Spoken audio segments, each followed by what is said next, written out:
Welcome, guys. You want to know a fact? The chances of being killed in a mass shooting are about what they are being struck by lightning. Or at least that's how it used to be. With more restrictions and fear towards guns, many people oversee the major factor that could make huge steps forward into helping decrease gun violence. While many people believe that to help prevent mass shootings, there should be more restrictive gun laws. But what we the people actually need to address is the mental health issue in America and at the same time eliminate gun-free zones. Now my first argument is that gun violence is primarily caused by the mental ill and failures of the mental health facilities that deal with those who suffer from mental illness. One incident is the second most deadliest mass shooting in U.S. history. It was carried out by 20-year-old Adam Lanza, a loner who had a personality disorder. His shooting rampage happened in 2012 at Sandy Hook Elementary School in Newton, Connecticut. He killed 6 adults and 20 children. Another incident is when a 22-year-old disturbed individual who shot the former U.S. Representative Gabriel Giffords in Arizona in 2011. Jared Loughner has killed 5 other people, that includes an innocent 9-year-old student. But prior to Loughner's shooting, there were signs of psychiatric illness and social psychopathology that should have alerted those around him. These signs should have been noted and he should have been sent for mental evaluation and psychiatric treatment. This brings out the consensus that those who needed the mental evaluation and treatment did not receive it. If the country attempts to increase gun control without dealing with the psychosocial factors that create violence, then there will only be more victims. Gun control only disarms those who follow the law. The ones who are the major victims are the ones who follow those laws. Now, many believe that the victims of gun violence are more likely to be the handicapped. As stated in the American Mental Health Counselors Association, people with serious mental illness are rarely violent. Only 3 to 5% of all violence, including but not limited to firearm violence, is attributable to serious mental illness. The fact that only a few mentally ill people cause violence is significantly enough that it needs to be dealt with. A study conducted in 2000 by New York Times revealed that in 100 cases of mass shooting incidents, 63 involved people who made threats of violence before the event, including 54 who threatened specific violence to specific people. Yet nothing has been done about the threats.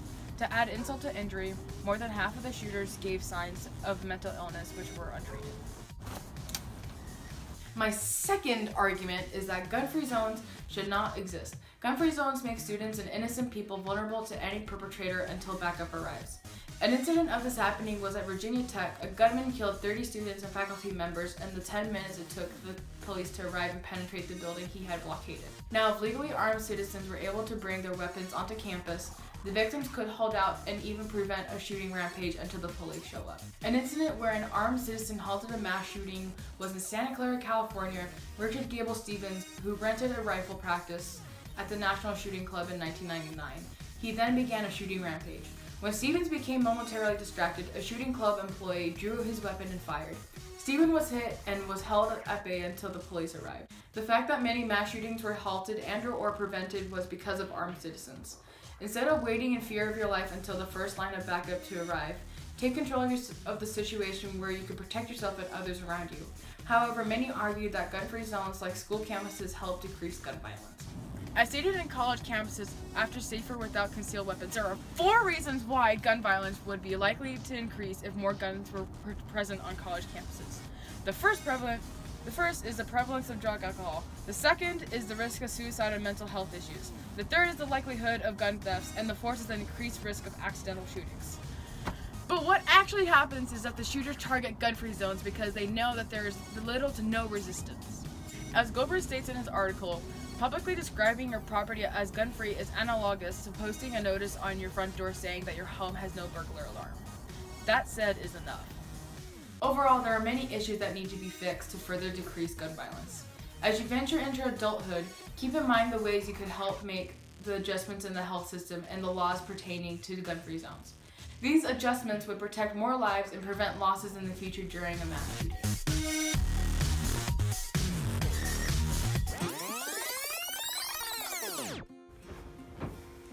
Does that need to... Okay. Overall, there are many issues that need to be fixed. That need to be fixed. Fixed. As you venture into adulthood, You know what? I'm just gonna. What did this take is so far gone, man. This ain't going well. Fixed for one of those things. Control without dealing with if the country attempts to increase gun violence, then Okay, one second, let me take the. Hello there.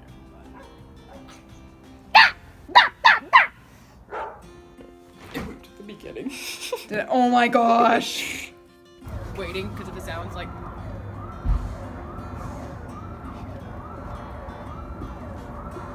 Just waiting for the plane and. that said is enough. Thank you for your attention and have a great day.